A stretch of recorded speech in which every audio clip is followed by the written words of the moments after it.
in my opinion, the focus should be on cultural diversity and the actual emotional economy.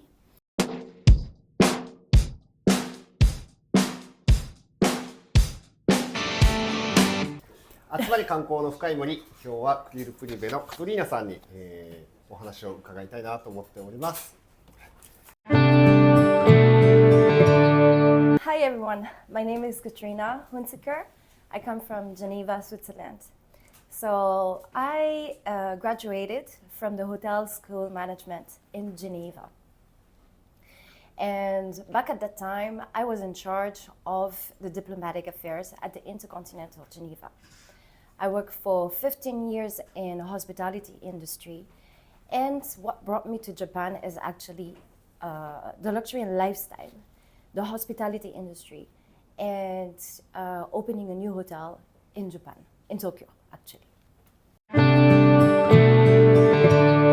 So before coming to Japan, I had a certain image of the level of service that I could experience in Japan.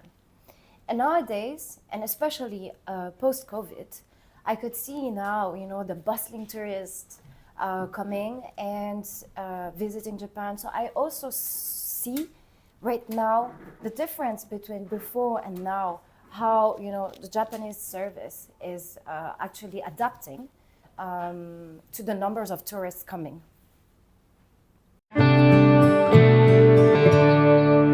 So the first thing I like about Japan is the food. But of course, is the cultural heritage, the service that Japanese people, give to other people, the respect, and as well the fact that I feel safe as a woman in this country.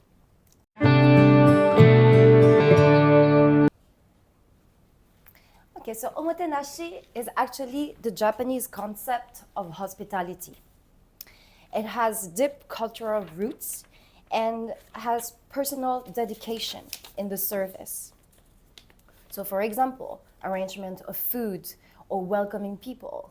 This is one of many things that Japanese hospitality can bring to the table. This is omotenashi. So sometimes Japanese omotenashi is lacking of flexibility. In Japan, for example, they focus so much on traditional service that they lose, this flexibility that they can give. It's always about protocols, it's always about starting from A and finishing to Z. And they cannot jump from one place to another, one letter to another. So that is why sometimes it can lack of flexibility and doesn't give a personalized dedication to the client. Yes, so language barrier is actually a real challenge in Japan.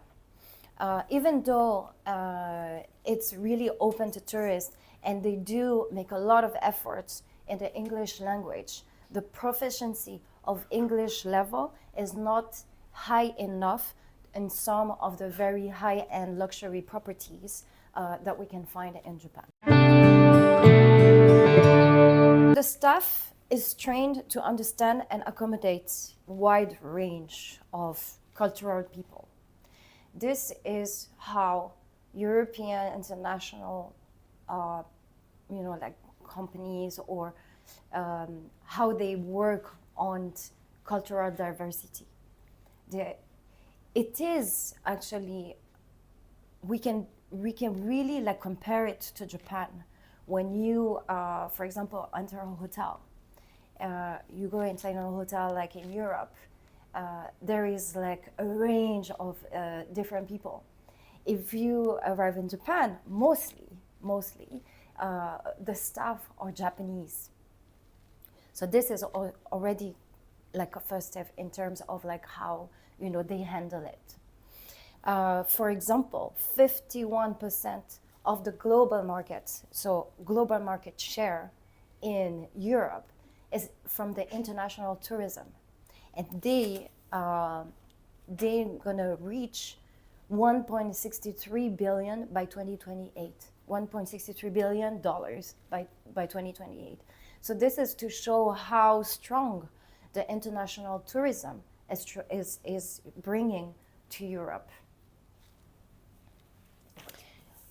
And in Japan, the primary demographic is actually Asian countries. It means that the tourists that are coming is still Asian countries. For example, number one will be like China, or number two will be like South Korea. It is still not pushing the cultural diversity. It's still staying very Asian. So Japan can integrate more flexible and customizable service. So they can increase English proficiency.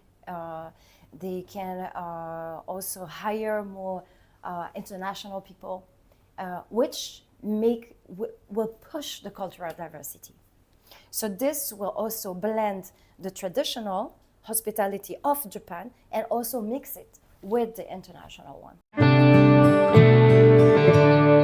So as we know, Japan is very well known for its onsen. The onsen are, visited by many people who wants to, enjoy some hot springs, and it's quite a signature. So also same as for example, international hotels will always think, oh, if we have Japanese tourists coming, do we have hot springs that we can offer to them? This is also is the strength, I would say, of Japan for its wellness and spa.